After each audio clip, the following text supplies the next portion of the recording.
Okay बेटा, next move करते हैं, आते हैं नेक्स्ट क्वेश्चन पर। ये क्वेश्चन 2010 में आया हुआ है पीएमटी में। इसमें दे रखा है कि एक रॉड है, इसकी लेंथ L1 की, थर्मल कंडक्टिविटी K की, और इसमें Q की हीट T टाइम में फ्लो करती है। फिर इसके बाद कहते हैं इसी को मेल्ट करके दूसरी रॉड बनाई जाती है जिसकी रेडियस पहले की हाफ है, और इसमें उतनी T टाइम में कितनी हीट फ्लो करेगी ये निकालना है। और दोनों एंड्स के बीच का टेम्परेचर डिफरेंस उतना ही रहता है जितना पहले का था। ठीक है, तो चलिए क्वेश्चन को सॉल्व करते हैं बेटा। यहां पर देखिए, जब मेल्ट करके हम ये वाली रॉड बनाएंगे तो इसका जो वॉल्यूम है वो कांस्टेंट रहेगा, तो इसकी हेल्प से हम इसकी लेंथ निकाल लेंगे कि कितनी हो जाएगी, 4L1 आ जाएगी। देखिए कैसे आएगी, A1L1 is equal to A2L2, ये फॉर्मूला लगाएंगे, वॉल्यूम कांस्टेंट रहेगा। तो पहला volume pi r square into L1, और ये वॉल्यूम हो जाएगा pi r square by 4 into L2। तो देखो पाई आर स्क्वायर कैंसिल, यहां से L2 की वैल्यू 4 टाइम्स L1 आ जाएगी, यानी ये L1 लेंथ तो वो 4L1 के इक्वल हो जाएगी। अब इक्वेशन बनाते हैं, इसमें देखो Q की हीट T टाइम में फ्लो करती है, तो इक्वल टू हो जाएगा K by r square θ1 minus θ2 upon length L1। एक इक्वेशन तो ये बन गई। अब दूसरे में हीट मान लेते Q डैश की फ्लो करती है कि Q डैश अपॉन T, ठीक, T टाइम में वही Q डैश की हीट फ्लो करती है, तो Q dash by T is equal to हो जाएगा K pi r square by 4 θ1 minus θ2, और अपॉन लेंथ हो जाएगी 4L1। ये सेकंड इक्वेशन आ गई। दोनों को डिवाइड कर देते हैं, k pi r square θ1 minus θ2 से ये k pi r square θ1 minus θ2 cancel, L1 से L1 कैंसिल, ये 16 ऊपर आ जाएगा अपॉन 1, तो यहां से देखो t से t कैंसिल, तो q डैश की वैल्यू q बाई 16 के इक्वल आ जाएगी। ठीक है, ये समझ आया बेटा सबको? ओके ओके बेटा, आगे बढ़ते हैं, नेक्स्ट क्वेश्चन पर आते हैं। ये पीएमटी 2009 में आया हुआ है। इसमें एक रॉड दे रखी है, यहां का एंड का टेम्परेचर T1, यहां का T2, T1 greater than T2 दे रखा है। कहते हैं इसमें इधर की तरफ हीट फ्लो करती है dq बाई dt, तो पूछे dq बाई dt की वैल्यू एट स्टेडी स्टेट, यानी कि स्टेडी स्टेट की कंडीशन जब पहुंच जाएगी तब कितनी होगी। बिल्कुल सिंपल सा कॉन्सेप्ट है, यानी कि dq by dt heat rate का समझ लीजिए, फॉर्मूला ही पूछ लिया है। तो क्या बन जाएगा बेटा, देखो dq by dt is equal to बनेगा k coefficient of thermal conductivity, A इसका cross section area, temperature difference T1 minus T2, और अपॉन लेंथ L के इक्वल आ जाएगा। बस ये आंसर हो जाएगा। क्लियर हुआ बेटा सबको? ओके ओके बेटा, नेक्स्ट क्वेश्चन पर आते हैं। ये क्वेश्चन AIPMT 2005 में पूछा गया है। क्वेश्चन क्या है, ये चार ऑप्शंस दे रखे हैं, इसमें हमें कंडक्टिंग रॉड की रेडियस और उसकी लेंथ दे रखी है, और पूछ रहे हैं which of the following rod conduct most heat, किसमें सबसे ज्यादा हीट फ्लो कर रही होगी, ये हमें कैलकुलेट करना है। तो देखिए कैसे सॉल्व करेंगे, ध्यान से देखिए, जो Q बाई T हीट रेट होता है वो K A मतलब pi r square θ1 minus θ2 temperature difference upon length के इक्वल होता है। तो यहां से ध्यान से देखिए, ये value r square by L के प्रोपोर्शनल होती है। अब इन चारों में जिसका भी r square by L maximum होगा उसी में मोस्ट हीट कंडक्ट हो रही होगी। बस हमें उस वही वाला ऑप्शन यहां पर फाइंड आउट करना है। तो ध्यान से देखिए, पहले वाले में ऑप्शन बनेगा r का स्क्वायर है तो 4r0 स्क्वायर बाई 2l0। इसी तरीके से सेकंड वाला ऑप्शन अगर हम देखते हैं तो ये बन जाएगा 4r0 square by l0। Third वाले ऑप्शन को अगर हम देखते हैं तो बन जाएगा r0 square by l0। Fourth वाला ऑप्शन देखिए, इसमें बनेगा r0 स्क्वायर बाई 2l0। अब इन चारों में चेक कर लीजिए कि किसमें वैल्यू ज्यादा आ रही है। तो सबसे ज्यादा वैल्यू देखो ध्यान से किसमें है, इसमें है, सेकंड वाले ऑप्शन में। तो इसका मतलब कौन सा ऑप्शन करेक्ट होगा, सेकंड वाला ऑप्शन करेक्ट होगा। ये क्लियर हुआ बेटा सबको? ओके ओके बेटा, आगे बढ़ते हैं, कुछ और अच्छे अच्छे क्वेश्चंस हम लोग करते हैं। देखिए ये कंडक्टिंग रॉड दे रखी है जिसमें क्रॉस सेक्शन एरिया यहां से लेकर यहां तक बदल रहा है। यहाँ का क्रॉस सेक्शन एरिया A1 का है, यहाँ का क्रॉस सेक्शन एरिया A2 का है। डिस्टेंस के साथ ये चेंज कर रहा है। यहाँ का टेम्परेचर T1, यहाँ का टेम्परेचर T2 है। कहते हैं इसमें जो हीट करंट की वैल्यू है वो I की है। तो कह रहे हैं हीट करंट I टाइम के साथ किस तरीके से चेंज कर रही होगी वो यहां बताना है। तो ध्यान से देखिए, जैसा इलेक्ट्रिक सर्किट में होता है, जो करंट होती है वो कंडक्टर के अंदर क्या होती है, कांस्टेंट रहती है, चेंज नहीं करती है। तो वैसे ही यहां पर जो हीट करंट की वैल्यू होगी I का मतलब हो गया कि Q/T, जो हीट करंट की वैल्यू है वो कांस्टेंट रहेगी। तो इसका मतलब कौन सा ऑप्शन सही हो जाएगा, फर्स्ट वाला ऑप्शन सही हो जाएगा। ये क्लियर हुआ बेटा सबको? ओके ओके बेटा, आगे बढ़ते हैं, नेक्स्ट क्वेश्चन पर आते हैं। देखो ये एक सॉलिड सिलेंडर दे रखा है जिसकी लेंथ L की, कोएफिशिएंट ऑफ कंडक्टिविटी K1 की और इसकी रेडियस R की है। ये एक सॉलिड सिलेंडर है और उसके बगल में एक हॉलो सिलेंडर हमको दे रखा है। इसकी इनर रेडियस तो R की है, इसी के बराबर, और आउटर वाली रेडियस 2R की है। इसकी कंडक्टिविटी K2 की है, लेंथ इसकी L की है, इसी के बराबर। अब क्या करते हैं, इस वाले सिलेंडर को इसके अंदर डाल करके इसमें फिक्स कर देते हैं और फिक्स करने के बाद यहां का टेम्परेचर T1 का, यहां का टेम्परेचर T2 का, ठीक है, ऐसे फिक्स कर दिया। और अब पूछ रहे हैं कि इस कॉम्बिनेशन का के इफेक्टिव कितना होगा, के इफेक्टिव फाइंड आउट करना है। तो ध्यान से देखो, जब इस सिलेंडर को हम इसके अंदर प्लेस कर देंगे तो ये पूरा सिस्टम सॉलिड वाला हो जाएगा। अब ये हॉलो सिलेंडर भी सॉलिड सिलेंडर बन जाएगा।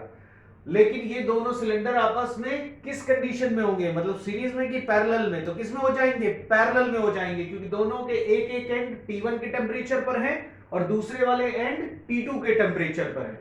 तो ये आपस में पैरेलल में हो जाएंगे। तो मतलब हमको K पैरेलल निकालना है। तो K पैरेलल ही K इफेक्टिव है और इसकी value K1 A1 plus K2 A2 upon A1 plus A2 के इक्वल हो जाएगी। तो देखो बेटा ये क्या बनेगा, K1 A1 को लिख सकते हैं, इसका cross section area pi r square plus K2 इसका क्रॉस सेक्शन एरिया।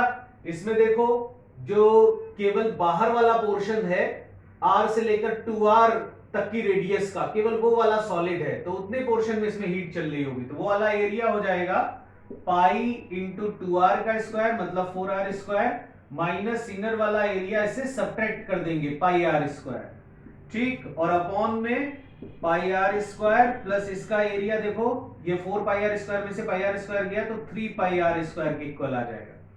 तो ध्यान से देखो, ऊपर पाई आर स्क्वायर कॉमन लेकर के नीचे ऊपर नीचे कैंसिल आउट कर सकते हैं, तो K1 बचेगा और इधर देखो ये क्या बचेगा, 3 पाई आर स्क्वायर में पाई आर स्क्वायर चला गया तो 3K2 और नीचे ये पाई आर स्क्वायर कॉमन होगा तो 1 आएगा और यहां पर ये 3 आ जाएगा।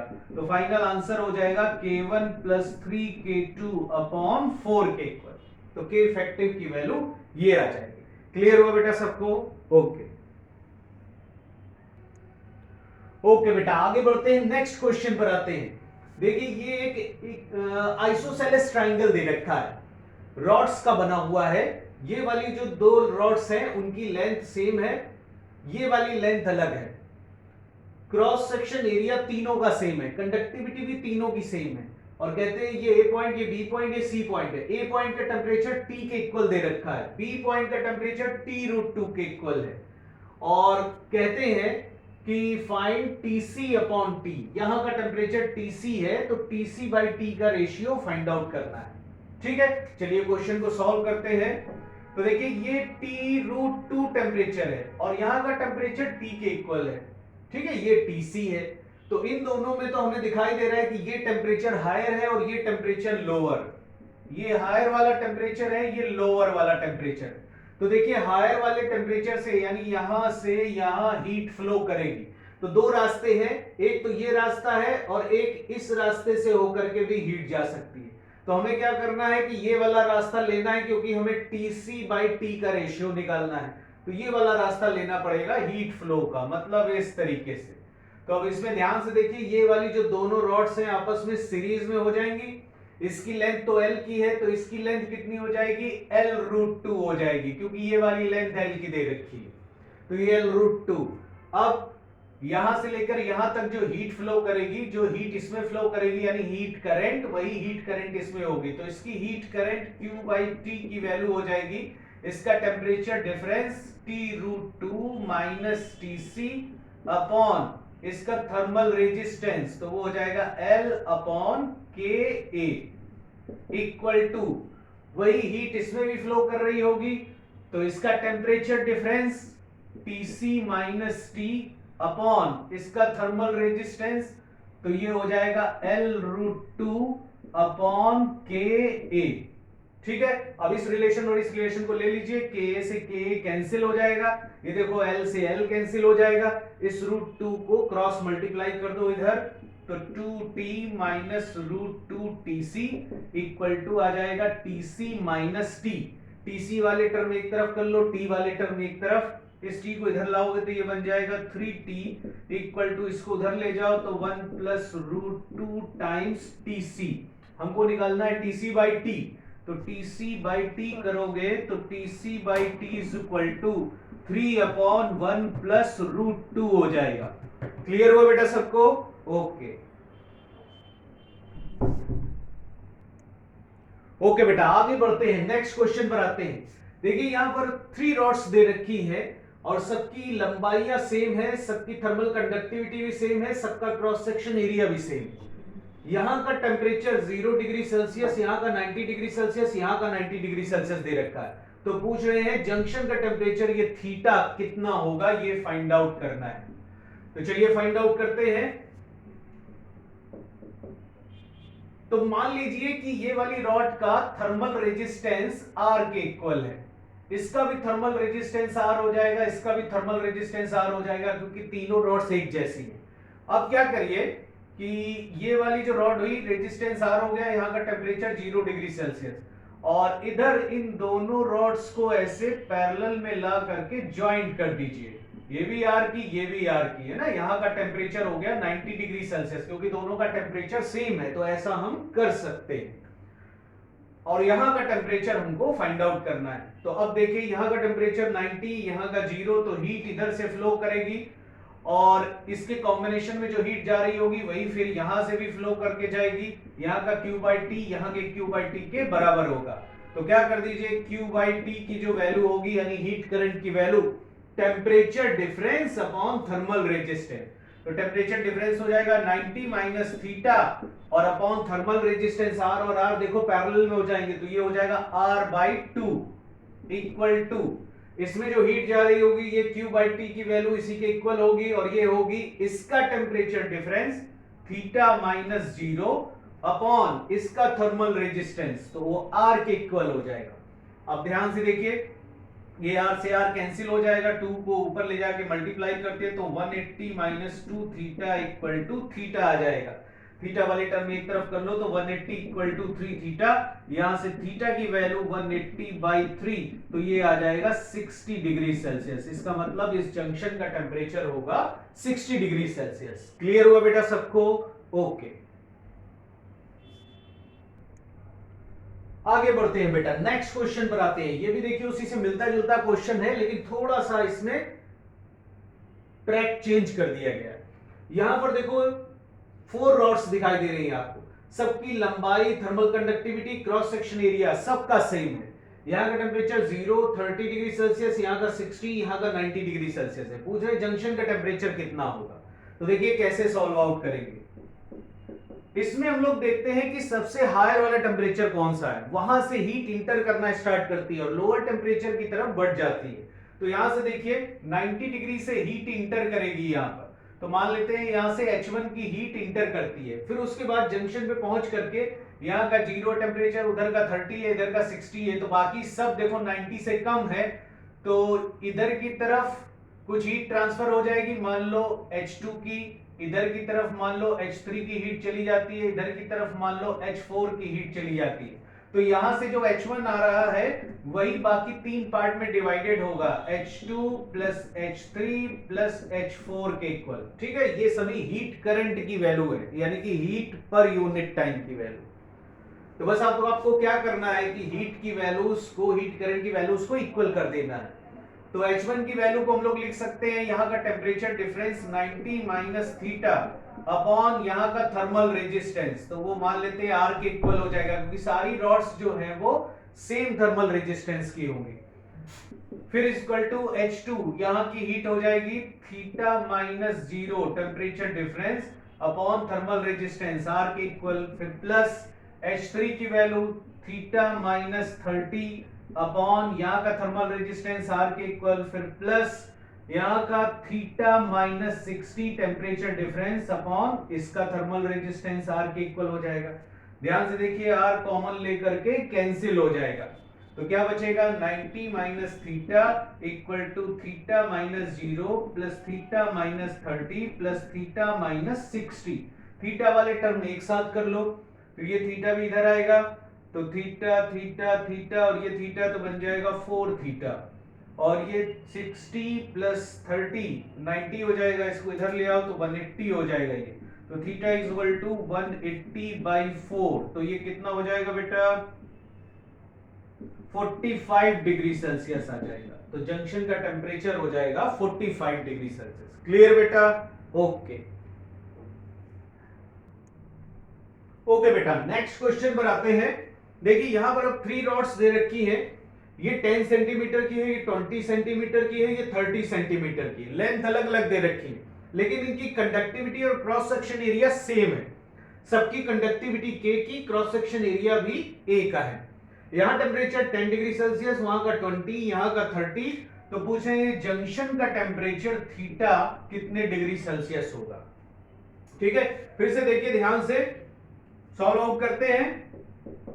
यहां का टेम्परेचर सबसे ज्यादा है, तो यहां से हीट इंटर करेगी, तो मान लो कि यहां से H की हीट इंटर करती है, जंक्शन पर जाकर के ये 2 पार्ट में डिवाइड हो जाएगी, इसका भी टेम्परेचर कम है, इसका भी टेम्परेचर इससे कम है, तो मान लेते हैं कि इधर की तरफ H1 चली जाती है और उधर की तरफ H2 चली जाती है, तो H हीट की वैल्यू H1 प्लस H2 के समेशन के इक्वल हो जाएगी।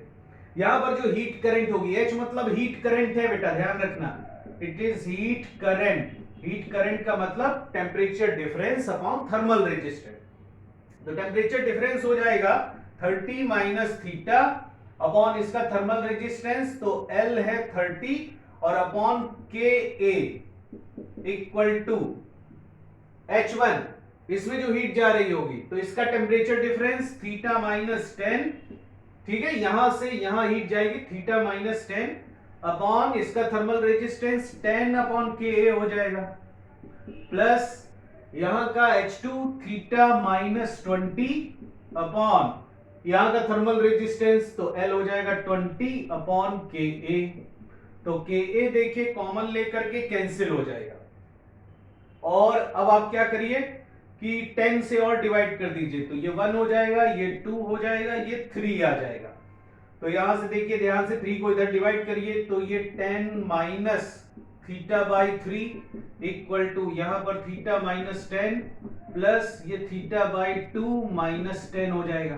थीटा वाले टर्म एक तरफ कर लो, तो देखो ये theta by 3 plus theta by 2 और माइनस 10 बनेगा 20 को इधर ले आओ तो ये हो जाएगा 30, तो इधर हो गया 30, इधर इसका एलसीएम लेकर के इसको सॉल्व करते हैं, 6 एलसीएम ले लीजिए, तो यहां पर आ जाएगा 2 थीटा प्लस 6 थीटा और प्लस 3 थीटा, तो 30 इज इक्वल टू बन जाएगा 11 थीटा बाई 6, तो 11 थीटा इक्वल टू 180 के इक्वल, तो theta is equal to 180/11।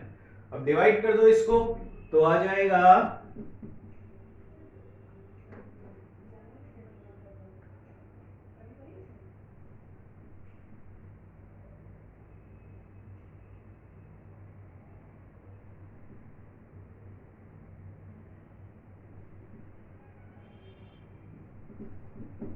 16.36 degree Celsius के आसपास आंसर आ जाएगा। ये क्लियर हुआ बेटा सबको?